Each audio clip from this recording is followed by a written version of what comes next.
This is CGTN, China Global Television Network.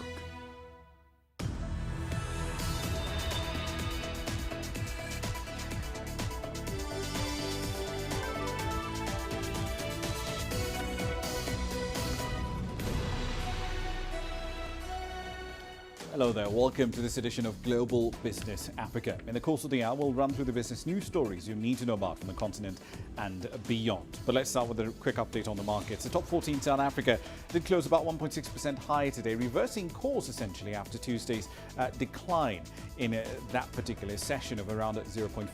Nasdaq is nearly 2% higher. Platinum stocks, however, did have the highest percentage gains on the day. Amplat, it's Anglo-American Platinum, and Impala Platinum closed 5% and 3.2% higher, respectively. Nigeria's oil share 4.4% lower on a year-to-date basis, but it's gone up by 1.5% so far in July. The bigger question, though, is will it be able to hold on to those gains? Futures trading is coming to that bourse at some undetermined point in the future. 7 counters, including Access, GT and Zenith Bank, have been approved for that futures trading by the SEC in Nigeria. Here's what's coming up tonight. South Africa's former president Jacob Zuma faces imminent arrest. Kenya set to host the Africa Green Revolution Forum. And the OECD says the world's unemployment level will remain relatively high until at least 2023. Our starting point tonight is in South Africa. The country's police over there are essentially obligated to arrest the former president Jacob Zuma in the absence of further instructions from the Constitutional Court.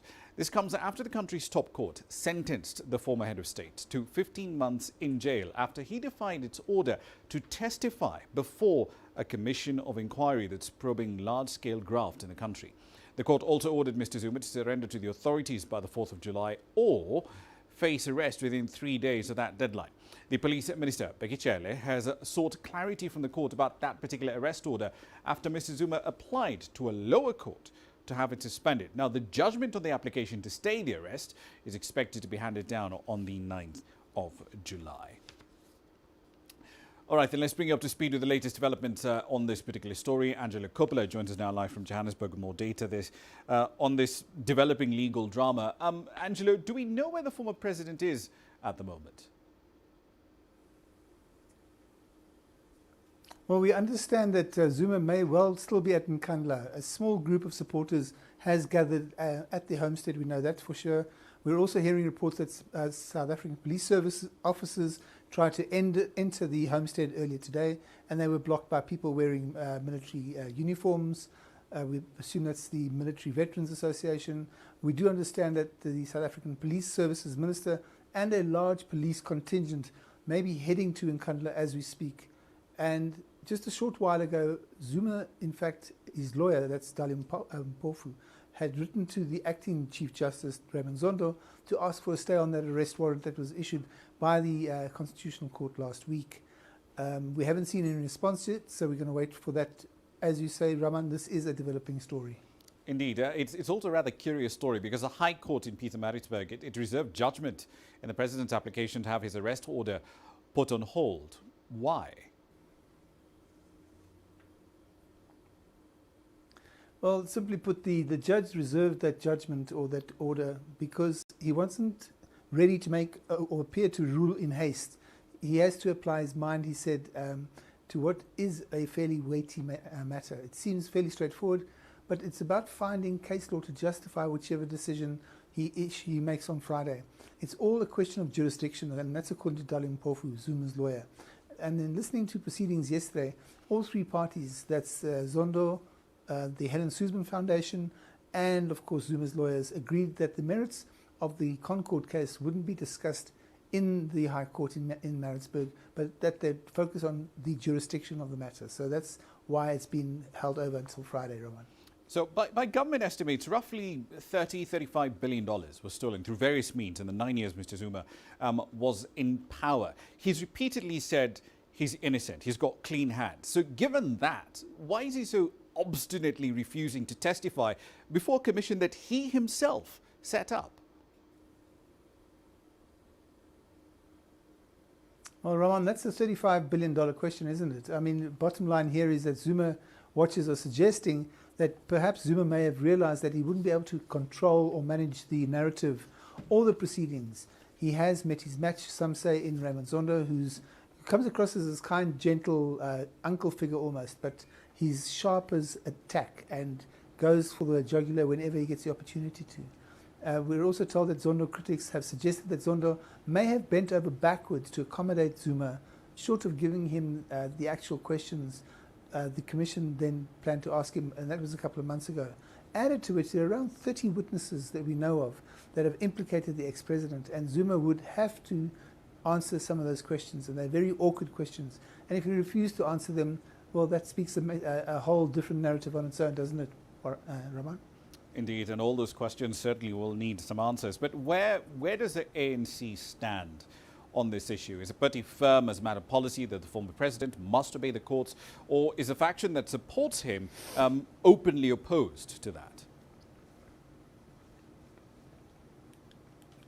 Well, Raman, it's all about those pesky factions, isn't it? Just yesterday, during a media briefing after that special National Executive Committee meeting or council meeting that was held to discuss the reaction to Zuma, the acting SG Secretary General Jessie Duarte said that the ANC, and these are her words, love Jacob Zuma. Earlier she said that the ANC didn't support Zuma's position on not attending the Zondo Commission and also not handing himself over based on the Concord ruling and judgment to the South African Police Services Minister. Is the ANC's position firm? This is politics, so it's my submission that nothing's firm. Ramah? Indeed, we'll leave it there for the time being and try and figure out exactly where Mr. Jacob Zuma will be by the stroke of midnight tonight. Angela Kopler there live in Johannesburg. Now, on to Africa's largest economy. Nigeria's announced plans to start building a $1.2 billion rail line that's linking the northern cities of Kano and Kaduna. The country's transport minister, Rotimi Amaechi, said that construction will start this month. As CGTN's Deji Badmus now reports, Africa's largest economy is embarking on a significant rail construction boom to try and link the main towns in the 36 states with the nation's capital, Abuja. This is the new addition to Nigeria's ambitious railway project, the Lagos-Ibadan 156-kilometer standard gauge railway. It's a segment of the 2,733 kilometers Lagos-Kano railway project, which will connect Nigeria's commercial capital with other parts of the country. The Kano-Kaduna railway, which is now scheduled for construction, is also another segment of that project. All the necessary contracts have been awarded. We've been waiting for the loan for too long now from China, and the money has not come. So we decided to fund it from the budget. We've already paid about $218 million to them, and we're about to pay them another $100 million. So that will be about $318 million. Kano Kaduna is about $1.2 billion. The moment you pay about $380 million, you must have paid that one-third of the project. So we believe that by the time we get the loan, we should, from the budget, have funded up to $600 million, between $500 and $600 million. So that should be able to take the project nearly halfway. China has been playing a very crucial role in Nigeria's railway revitalization, providing both concessionary loans and the technical expertise to execute the projects. Chinese engineering firms are also the ones handling the Lagos-Kano rail project. They have been cooperating, they are playing their role, and the arrangement is government to government. The beauty of it is that our government is also trying by not waiting and providing their counterpart funding. The money we are getting from China, it's not that it's being given to Nigerian government. They pay for the work done by the contractor. When we certify, or the consultants say they have done this, we also look at it that they have done it. Then the Exim Bank have a consultant who also come to cross-check that what they said they have done is correct, and they pay them. Beyond facilitating the movement of people, the Nigerian government is hoping to drive commercial activities by linking the north of the country to the south through rail. Many believe that will open up every part of the country and bring about more development. Deji Badmus, CGTN, Lagos, Nigeria. Still in West Africa, Ghana's currency has hit a record low against the American dollar, falling to 5.9175 cedi to the dollar on the 6th of July. Now, the currency of the West African oil, gold, gas and cocoa producers weakened by about 0.6% so far in the year, compared to the 3.4% fall in the Naira, a currency that's also tightly controlled by Nigeria's central bank. This is the weakest that the cedi has been on record. It's depreciated by just under 50% in the last 5 years. After years of strong GDP growth rates, Ghana's growth plunged to just 0.4% in 2020, due of course to the economic devastation caused by the COVID-19 pandemic. Fitch is expecting Ghana to have roughly $7.6 billion in FX reserves by the end of the year. That's equivalent to less than 3 months of import cover, and it's also a lot lower than other peer economies in sub-Saharan Africa with a similar rating. All right then, so what exactly is explaining the weakness we're seeing now in the cedi? Let's explore that with economist Emmanuel Amoah-Darkwa, who's joining us live, of course, from Accra in Ghana. Thank you for your time this evening. So on a year-to-date basis, the cedi is only slightly weaker compared to where it started the year. But what's driving this persistent weakness that we're seeing to get it to 5.91 to the dollar?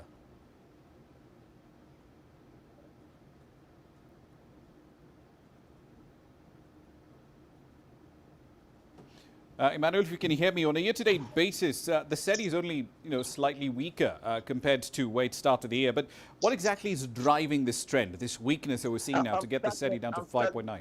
To hear you.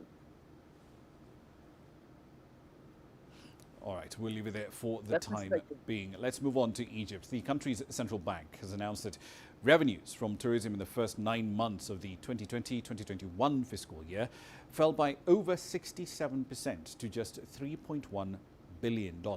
Now, remember, tourism is a main source of hard currency for the North African nation, and it lost over $7 billion due to the outbreak of the pandemic last year. From Cairo, here's Yasser Hakim reporting on the measures the government is taking there to try and revive its vital tourism sector. The data from the Apex Bank reflects the dire situation of the tourism industry, which has been battered by the coronavirus pandemic. In a bid to keep the tourism sector afloat, Egypt's central bank has extended its multi-billion-dollar emergency fund to the vital economic sector. There are two initiatives. The first is funding tourism establishments to be able to pay salaries and avoid firing any employees. This initiative is led by the central bank and the president himself. The second initiative is to help hotels, companies, cruises and all tourism establishments to finance the maintenance of their facilities during the slowdown, to be able to continue operations and receive visitors when tourism recovers. This support is funded by offering loans at just 8% interest rates. But it's not all doom and gloom for the industry. The last few months have seen a relative improvement in inbound tourism. Government figures show 3.5 million tourists visited Egypt in the first 6 months of 2021. It's the same amount of tourists that visited in the whole of the pandemic hit 2020. And hotel occupancy rates doubled to 45% in the first half of 2021 from an average 23% the year before. This is owed to the government's successful strategy to tap new markets in Eastern Europe that have no travel restrictions. Officials have also fully vaccinated workers in the main tourism resort cities.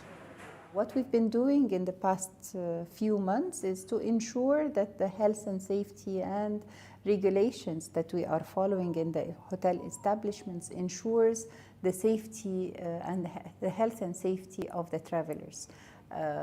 So once this becomes known to the travelers, they would feel that they are trusting the destination, and that's why we've been receiving big numbers of tourists during the past months. Analysts believe the third quarter could see a breakthrough for the tourism and travel industry.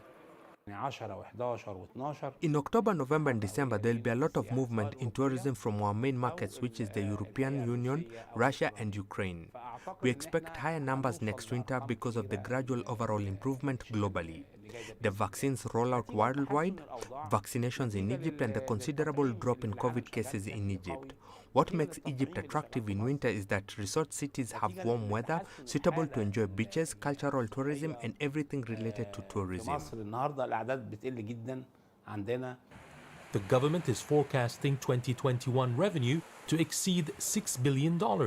That's nearly double 2020, but still half the pre-pandemic level. Yes, Hakim for CGTN, Cairo.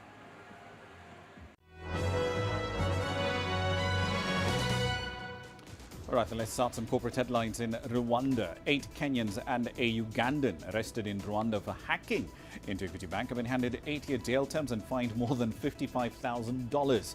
The 9 are part of a 12-man gang arrested back in 2019 by the Rwandan Investigation Bureau, which included 3 Rwandese nationals. Now, the members of this organized group were arrested while trying to hack into Equity Bank accounts and directing the cash to Rwandan nationals to draw out the funds through easy banking, the mobile service and ATMs. Kenya's Kipeto Energy has finalized the full connection of its wind power plants to the national grid. That's expected to set the stage for a lot more cheaper power and the reduction of costly thermal power plants being on the grid too. Kipeto will now be supplying at least 100 megawatts of generation capacity to Kenya Power from its 60 wind turbines that are now connected to the national grid. Each one is producing around 1.7 megawatts of clean renewable energy. The Swedish telecom firm Ericsson is forecasting that 5G mobile subscriptions will hit at least 70 million across sub-Saharan Africa by 2026. That's according to the latest Ericsson Mobility Report for June 2021. The firm's Vice President Todd Ashton says that sub-Saharan Africa will experience sustained growth in mobile broadband driven by youthful population, affordable smartphone devices and improved coverage as well. In fact, that report is forecasting that by 2025 online activities will increase, leading to increased economic growth and more acceleration in Africa's digital inclusion drive. And speaking of electronics, Samsung Electronics says it expects its quarterly earnings to go up by over 50% amidst a global chip shortage. The smartphone manufacturer is also forecasting an operating profit of $11 billion for the 3 months ending in June. It also adds that strong demand for memory chips has offset weaker sales of devices due to a shortage of components. That's a run through your company headlines.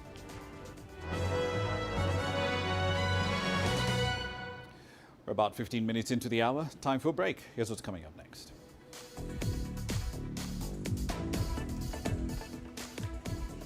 Kenya is set to host the Africa Green Revolution Forum. We'll look at the food agenda. And pandemic restrictions are taking a bitter toll on Ugandan traders. Their stories are coming up next. The world economy as we know it is about to change. Global business reports highlight emerging markets, developing countries, and dynamic sectors worldwide. We feature top analysts and newsmakers to provide perspectives on every facet of business. From an on-the-ground perspective, we provide you with balanced and objective assessments. Fast, sharp, and insightful. Global business, only on CGTN. Every story starts out like this. Okay. We'll head up now. But beyond the rush of the numbers, there's always a more fundamental question. What happened? Who has been affected? When market-moving decisions are made, who's responsible? And why? Let's get some reaction on ground. Joining us in Johannesburg is Sutra. Hello, Naro. This is how all stories begin. See how they end. Only on Global Business.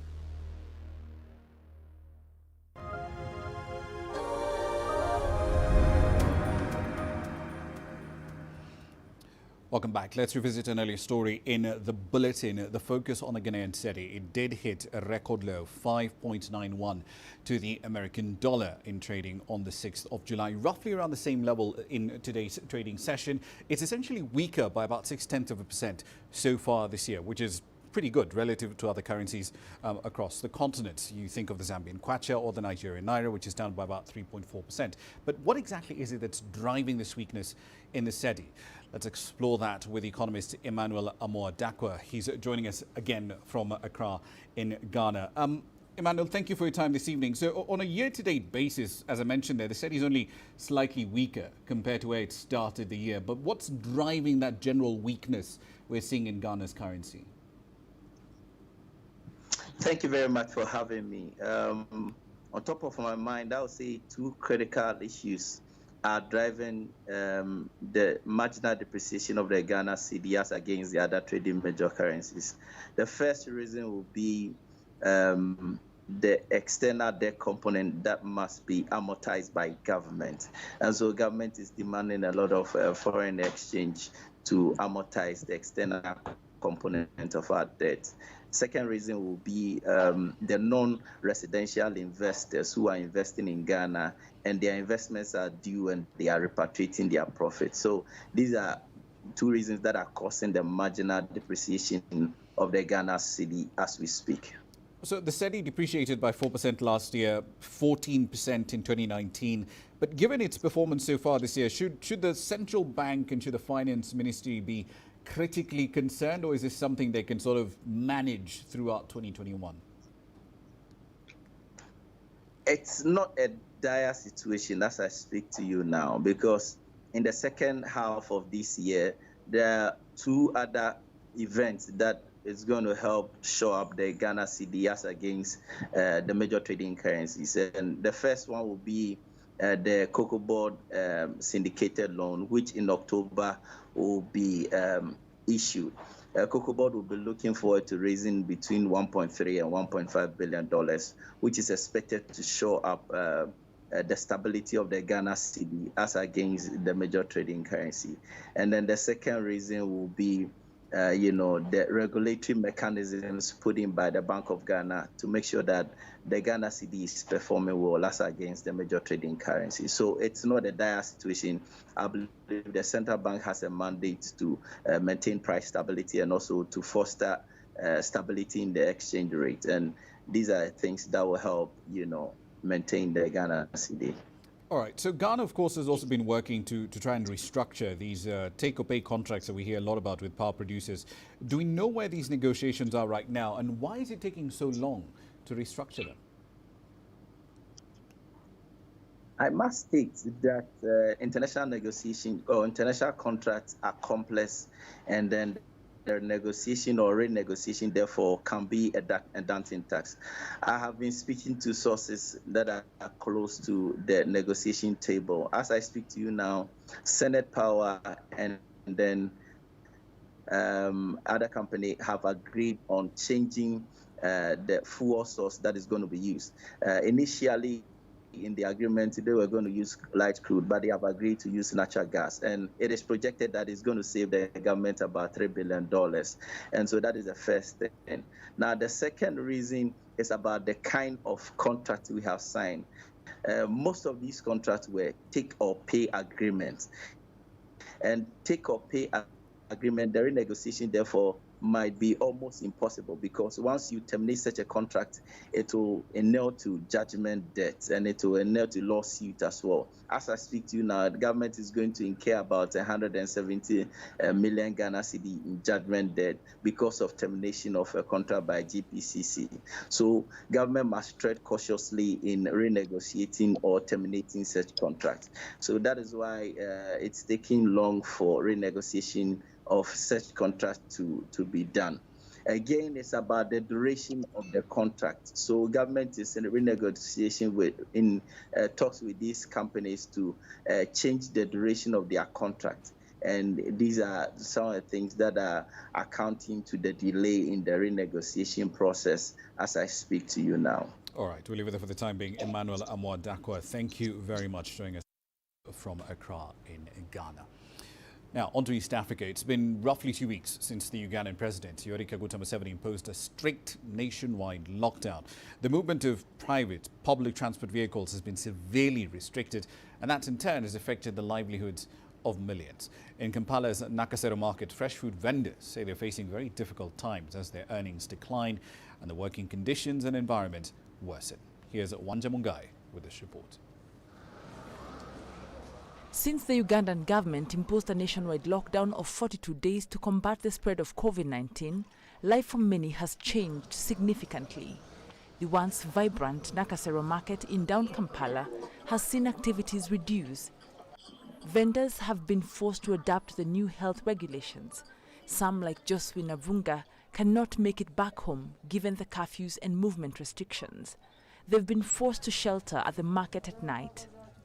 I'm a single mother. I have kids at home. The elder one is 14, so I left them there alone.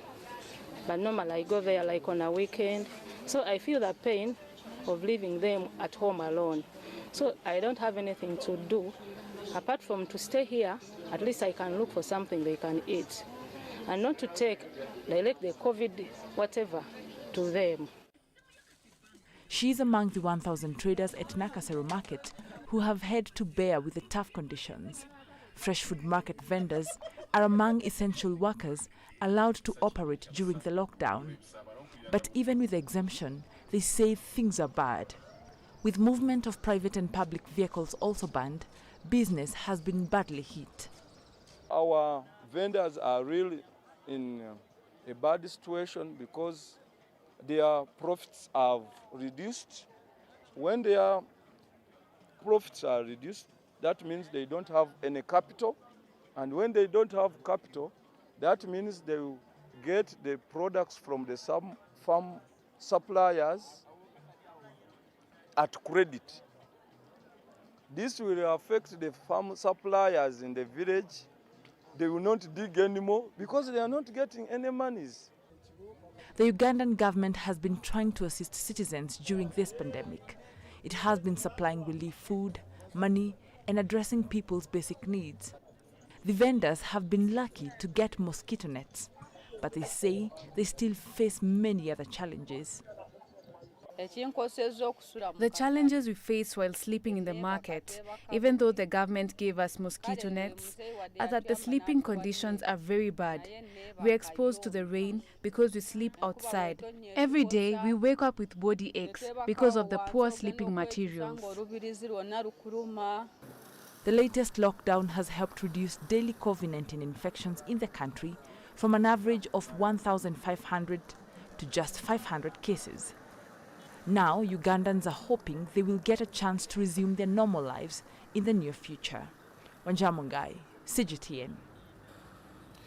Increasing urbanization is putting a strain on space in Zimbabwean cities. It's limiting how much urban dwellers can actually grow food for themselves. But in recent years, hydroponics, which basically involves growing plants in nutrient solutions, not using soil at all, has emerged as a way in which urbanites can produce food in their backyards for domestic consumption and even on a commercially viable basis. CGTN's Farai Makutuya has that story.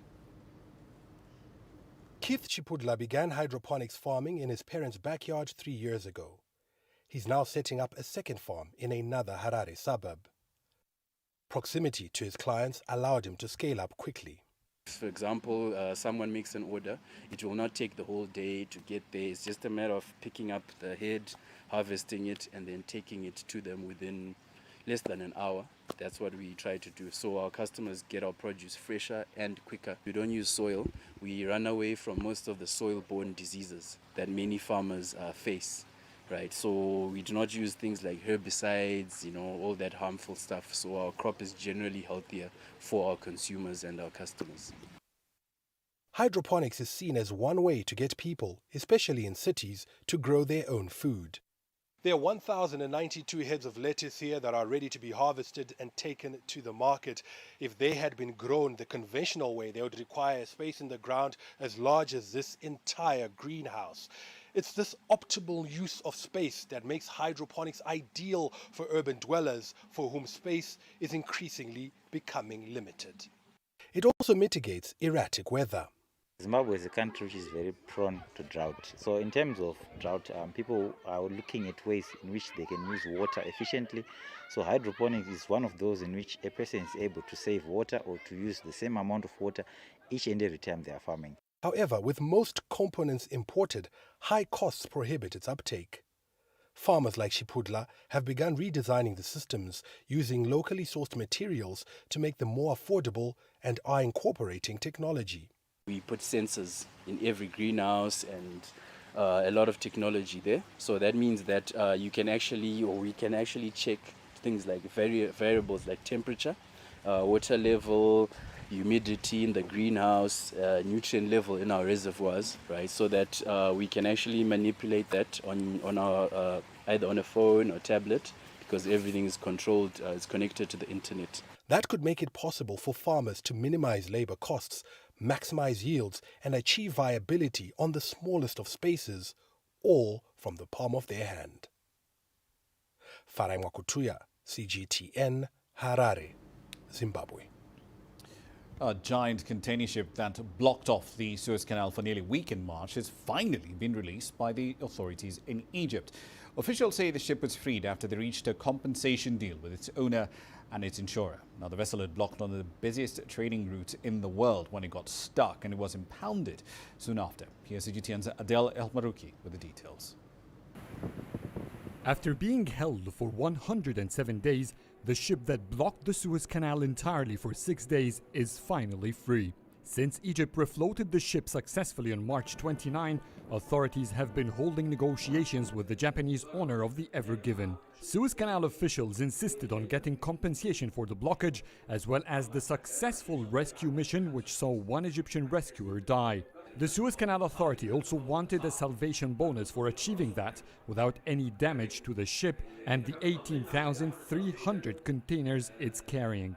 The difficulty we faced is that we wanted to make a balance between two contradicting principles. We wanted to maintain our relations with our partners, yet at the same time preserve our rights. Thank God we managed to do both. I can't tell you the figure we agreed upon because we agreed not to disclose publicly. We managed to maintain our relations with our partners and with the countries involved. Egypt first asked for $916 million in compensation. It then lowered the figure to $550 million, which was rejected as well. The final figure that all sides agreed on is expected to be less. The Canal Authority's chairman, Osama Rabia, says the body will get all the pledged financial payments this month. The Japanese owner has also promised to provide an additional tugboat that is to be delivered before the year ends. The Suez Canal succeeds and thrives and will continue to succeed and thrive because of the special partnership between the Suez Canal and the vessels that use it. It is a strong, symbiotic relationship, and it is vital that that partnership is maintained and strengthened wherever possible. I am very pleased to say that over the past few weeks and months, through common sense, goodwill, and hard work, we have been able to achieve just that. 2 tugboats escorted the Ever Given from the Great Bitter Lakes, heading north. The ship is set to undergo full-body inspections at Port Said, the Egyptian canal city on the Mediterranean. The mega container ship is one of the biggest in the world. The 400-meter skyscraper-long vessel wedged and got grounded in the Suez Canal on March 23. The Ever Given is finally free. It is expected to reach Europe in 2 weeks. As a precautionary measure, the ship will be sailing at a slower speed than usual until it makes its first stop of Rotterdam in the Netherlands. There, suppliers will be receiving their goods they've been waiting more than 3 months for. Adel El-Marouki, CGTN, from the southern entrance of the Suez Canal, Egypt. That's it over to Ghana. Its urban population is also expanding at a rapid pace. The sprawl has taken up land that once upon a time was being used for farming. Now, while that in turn does pose a threat to food security, experts say regulations to increase backyard gardening in cities could be the key to sustaining food output. CGTN's Nabil Ahmed Rufai filed this report from Accra. Going green is the lifestyle for Habiba Munkaila. She cleared her flower garden and started growing vegetables last year in these plastic containers. It has improved my way of eating. As you can see, I have lots of greens, and greens are very nutritious. So it has increased our healthy eating. Since the COVID-19 lockdown, this home garden has helped supplement Habiba's food needs. Habiba doesn't only grow vegetables in this garden to feed her family. She also nurses seedlings and sells them. Ghana is experiencing rapid urbanization. Nearly 60% of the country's population now lives in urban areas and cities. To keep up with the influx of new residents, real estate developers have been snapping up the surrounding farmland, transforming it into high-rise apartment complexes and office space. The population in urban areas is expanding at 3.5% every year. And while most of the farmlands have been sold to estate developers, foodstuffs transported into the city from rural areas and neighboring countries become expensive. Experts say backyard farming is key to food security in cities. You have produce for the family, you can sell some to grocery stores. And if you're actually looking at commercial production, you could liaise with other middlemen and have them even export them, looking at how the produce are. If the youth should focus more on the land than its commercial use, but rather agriculture, we have a lot to talk about, and this is beneficial to everyone. Habiba wants to help others set up their own backyard gardens as the trend grows in Ghana. The government is supporting homes by providing services of agricultural extension workers to promote home gardening. I got encouraged by some family members and some friends to start a YouTube video, educate people, and also Instagram, educate people on how to start their own home gardens. It's self-sufficient, and you get to eat fresh produce, and it's so exciting eating something you have grown. Habiba Munkaila hopes to grow more vegetables in this small space, and when she harvests what's needed beyond her kitchen, she will sell the rest to earn extra income. Nabil Ahmed Rufai, CGTN, Accra, Ghana. Now then, that focus on agriculture does lead us to the policy questions. Kenya is set to hold this year's Africa Green Revolution Forum Summit late in the year in September. The AGRF summit is scheduled to take place in the second week of that particular month. The latest FAO State of Food Security and Nutrition in the World report makes for sobering reading in some places. It shows that several African states are way off track to achieve the commitments to end hunger, food insecurity and all forms of malnutrition by 2030. That's just 9 years away now, remember. According to the former Ethiopian Prime Minister and the current AGRA board chair, Haile Mariam Desalegn, prior to the COVID-19 pandemic, nearly 690 million people, or around 9% of the global population, were undernourished. Desalegn says that if this trend continues, that figure will exceed 880 million people by 2030. All right, then, so let's explore what the future of food markets, agricultural yields and agricultural policy, generally speaking, will look like across sub-Saharan Africa. Jennifer Bond is the acting managing director of the Alliance for Green Revolution in Africa, better known as AGRA, and she's joining us on the line at the moment. Thank you very much for your time this evening. Let's start with a broad question. What effect has this pandemic had on food production, especially given the pandemic across sub-Saharan Africa? Yes, well, good evening. That's a very good question. And I think that if you look at the COVID-19 pandemic, it's actually a lot of the measures to control the pandemic have, of course, impacted food production and our farmers in Africa. Especially lockdowns have made it more challenging, for example, to access labor for people who have to work on farm. We had input supply disruptions, also because of lockdown challenges, etc., and just general uncertainty.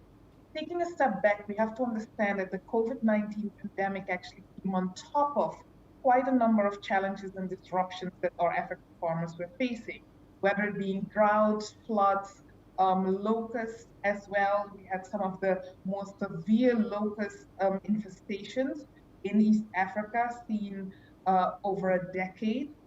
So what the COVID-19 pandemic has actually done is that it really brought to the surface a lot of challenges that we already were facing, and the lack of resilience actually of our food value chain.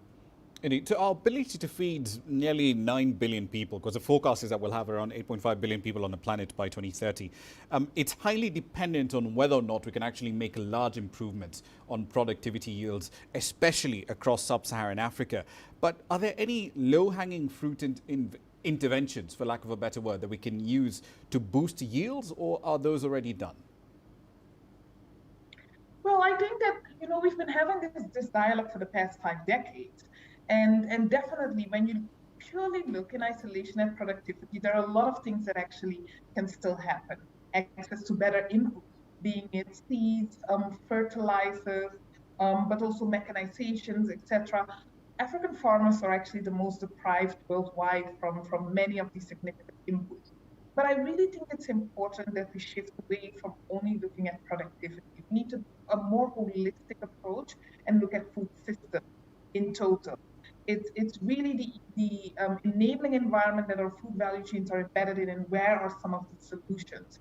So, for example, access to market and the whole value chain coordination are becoming more and more critical. Because sometimes even if our farmers have access to these inputs, etc., they're not secured of market, making it very challenging for them to actually gain prosperity from the farming that they're doing. So what we are basically also seeing at the EGRF this year, what we'll be looking at is what are some of the pathways of really recovering all of these food systems.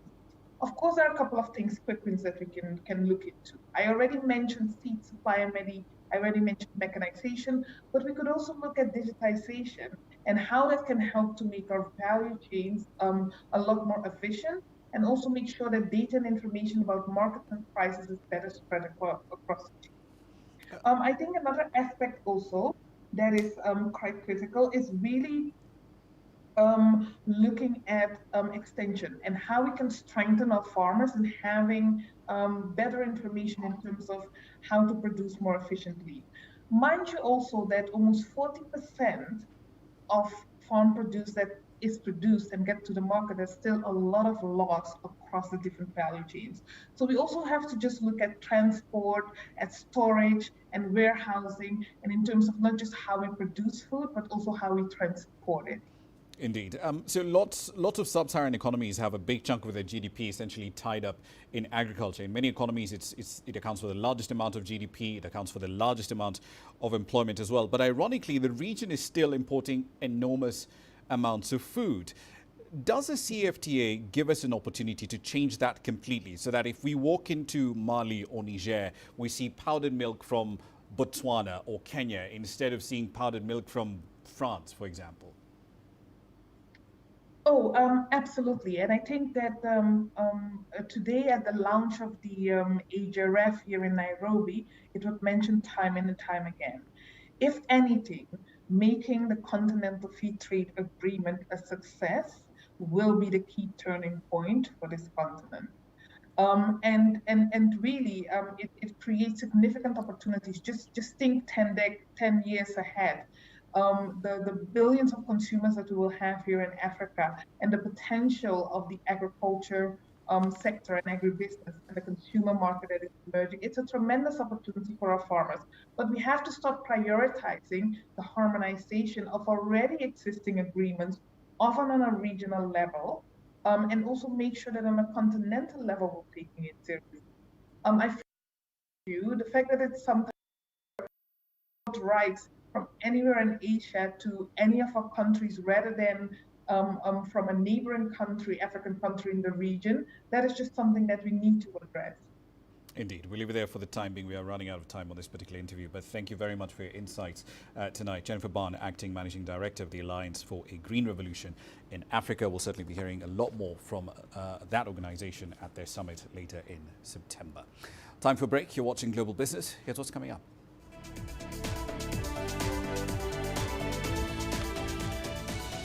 The OECD says the world's unemployment levels will remain relatively high until at least 2023. And Germany is relaxing its push to keep British tourists out of the EU. The details coming up next. Business in Africa is at the crossroads. We celebrate those who are adopting and thriving despite the challenges, from grassroots to big businesses. Global Business takes you along for the ride as we track the making of a giant. Only on CGTN.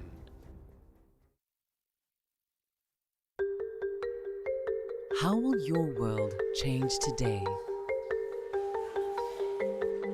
What happens here?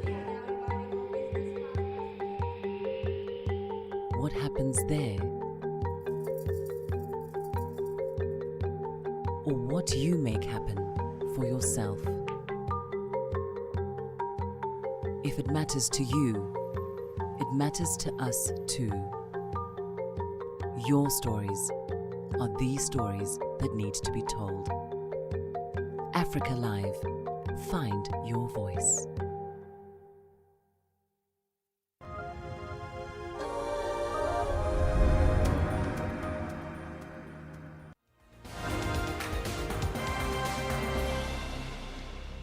Welcome back to the program. Let's follow some of the stories that are making headlines at this hour. Starting with the developing story in South Africa, the country's former president Jacob Zuma is urging the courts to block his arrest bound for Wednesday midnight. Mr. Zuma's lawyer, Darlene Pofu, told the Pietermaritzburg courts that the call was justified given his precarious condition. Now, that comes in the wake of the Constitutional Court's earlier decision to sentence Mr. Zuma to 15 months behind bars for his failure to appear before a court. It's still not clear if the police will honour that Wednesday deadline arrest target. Over Nigeria, parents of abducted pupils are praying for the safe return of their children. The students were abducted by armed bandits at Bethel Baptist High School in Damishi in Kaduna State.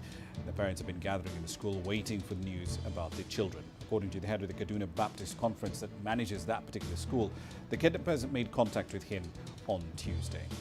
And finally, Haiti has declared a state of emergency after the country's president was killed in an assassination attack. He was shot by a group of assailants early on Wednesday. Haiti's interim Prime Minister Claude Joseph confirmed the news in a statement.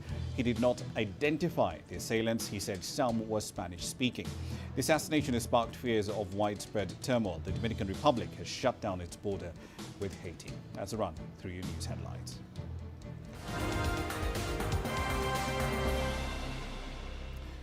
Now, on to some macro data from around the world. The Organization for Cooperation and Economic Development says that the world's employment level won't get back to pre-pandemic levels until at least 2023.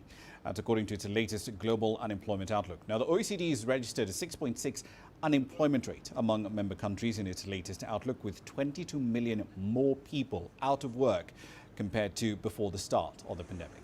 The report says that 8 million more people remained out of work compared to pre-pandemic levels, and 14 million more are being classified as inactive. The United States saw the most promising improvement to date, with the jobless rate there falling from 15% at the peak of the pandemic all the way down to 5.5% in the month of June. Despite support efforts from countries, the crisis has clearly hit vulnerable groups such as young people, many women, the low-skilled and frontline workers harder.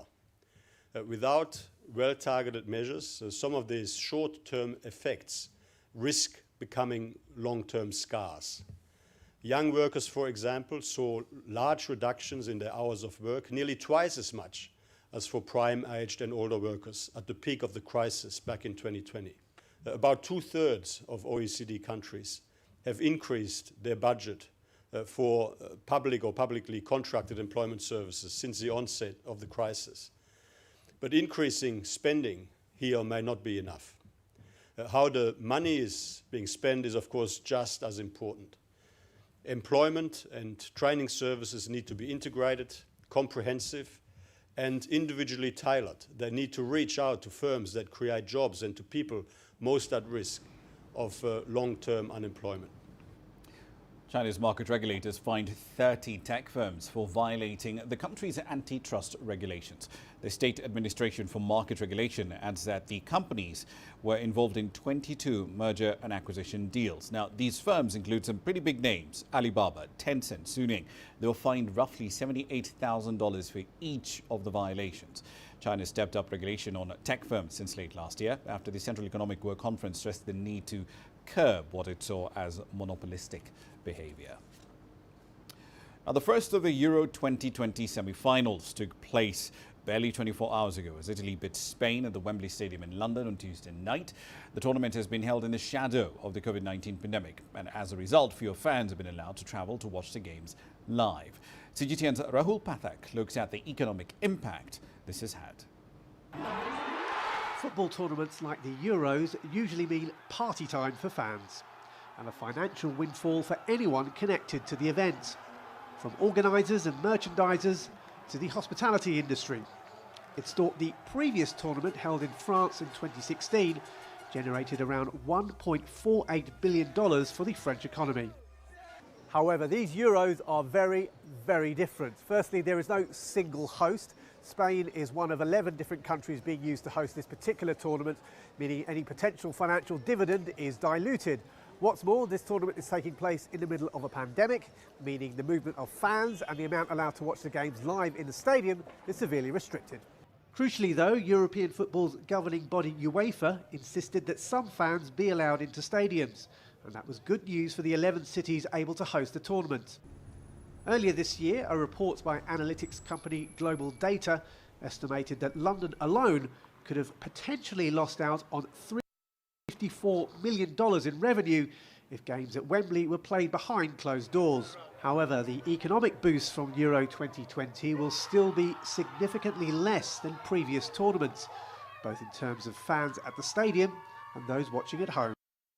It is very you are following the game through TV, and then you see an empty stadium, the impact that the event will have on you if you are not emotionally involved in the game, but you're watching it as a general spectators, the impact might be significant with respect to seeing not the right atmosphere of the game. But while these Euros may not generate the amount of money as in previous tournaments, the economic boost they've provided will have given some respite to the industries worst hit by the pandemic. People are so enthusiastic about football that they just forgot about coronavirus and be in the football game so enthusiastic and excited, but it's like a disconnect from reality. Because of football, we have noticed more people coming into the bar, and that has had a positive impact on the business. Whichever team ends up lifting the European Championship trophy on Sunday, it's already clear that UEFA will be the big winner. Commercial and TV deals saw it make over $1 billion at the last Euros, and this may explain its eagerness to hold a postponed tournament this year, pandemic or no pandemic. Rahul Pathak, CGTN, Madrid. All right, then a quick update on commodity prices. Let's start with Brent. Brent futures were down due in September. They were down around 2.2% to under $73 a barrel at 16:07 GMT. WTI was down by also similar margin, 71.52 on that particular contract. Now, after that unexpected standoff between Saudi Arabia and the UAE, two formerly close allies last week, and of course in Monday's meeting, markets are being roiled by quite a bit of uncertainty. Might the UAE go it alone and unilaterally raise its oil output? That's a question on many minds at the moment. Nigeria's crude output, according to OPEC data, was in decline between March and May, an average of 1.388 million barrels a day of output. Some 72,000 barrels a day of output was trimmed month on month. Here's what's coming up next.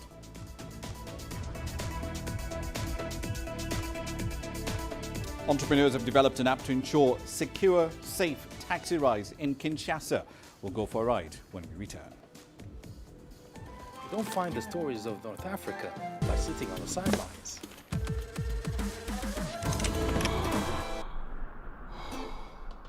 No one else will take you where we can in North Africa. And no one else will show you what it's all about. CGTN, see the difference.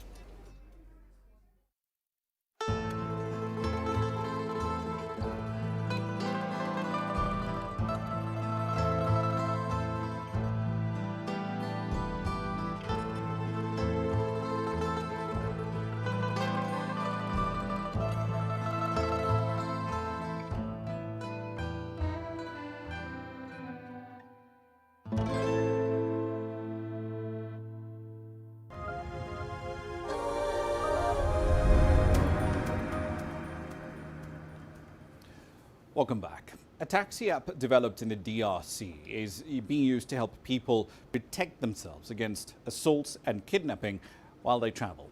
The app is called Hoja. It was developed by two entrepreneurs who wanted to find a way for residents in the capital, Kinshasa, to get to their attack from criminals posing as drivers. With their story, here's CGTN's Chris Ochamringa. For Coralie Level, traveling by taxi most getting around the city of Kinshasa. But as these cabs are known, can be risky. The capital has seen a rise in people posing as drivers who have been kidnapping passengers for ransom since 2018. It's led campaigners to develop a new app called Hoja to allow safer ways to hail a taxi, and it's come as a big relief to many residents. Avant Hoja, j'ai redouté les enlèvements. Before this app was introduced in 2020, I feared travelling in these taxis because there were many cases of kidnappings. People I knew got kidnapped. There was no way of knowing whether the taxis were safe. Magali Boyasadia and a friend of hers are the brains behind this taxi app. After witnessing so many relatives and close friends being victims of kidnapping, we just couldn't look away. And the fact that around 90% of the victims were women made us feel particularly targeted. So it became a mission to actually find a solution which would allow any citizen in Kinshasa to actually be able to check a taxi before actually deciding whether or not to embark on it. Details of the owner of the taxi and the driver are all recorded in a database which can be accessed by passengers who've downloaded the app on their smartphones. The Oja app also has a GPS system that tracks taxis across the city. The car can be stopped from a distance, it can be restarted from a distance. Yes, so in case we get an alarm, an SOS or a panic alarm, then immediately we can stop the car. Authorities in Kinshasa say the app has made a huge difference in the security of passengers. Mais depuis que l'application Odia a été mise en We have not recorded a single case of kidnapping in taxis ever since we partnered with the app designers in January this year. promotion depuis le mois de janvier jusqu'à ce jour. The Oja taxi app has also helped city authorities identify and control the flow of transport in this big city of 15 million people. All a passenger needs to do to ensure that the taxi is safe is to scan the license plate of the car, and voila, all the information of the car owner and driver pops up. The designers of this app have also catered for people who use older basic phones. Messages can be sent to those phones to ensure that Kinshasa residents enjoy safe travels in the city. Chris Ochamringa, CGTN, Kinshasa, Democratic Republic of Congo. All right, then, quick on the currencies. We spoke about the cedi's performance a little earlier in the hour. Not much change in today's session. 5.9050 to the American dollar. The CFA franc has weakened by a larger margin so far, in fact, in 2021. It's lost roughly 4% of its value against the greenback. S&P did raise its GDP growth outlook for Africa's most industrialized economy today by roughly 60 basis points. 4.2% is the expected growth number for 2021. But don't read too much into that because, obviously, base effect. But also, the Bayer Agency expects that the growth in South Africa will slow down. 2.6% in 2022, 1.5% the year after. The weak and the slow pace of economic reforms and the low vaccination rates, according to the agency, will constrain South Africa's GDP growth over the medium term. That's it for this edition of Global Business Africa. As always, we'd like to hear your thoughts on the content you've seen here in the last hour. There are many ways to get your thoughts back to us, all of them on your screens right now. I'm Ramah Nyang in the Kenyan capital, Nairobi. Thank you for your company in the last hour. The World Today is up next from Washington, D.C.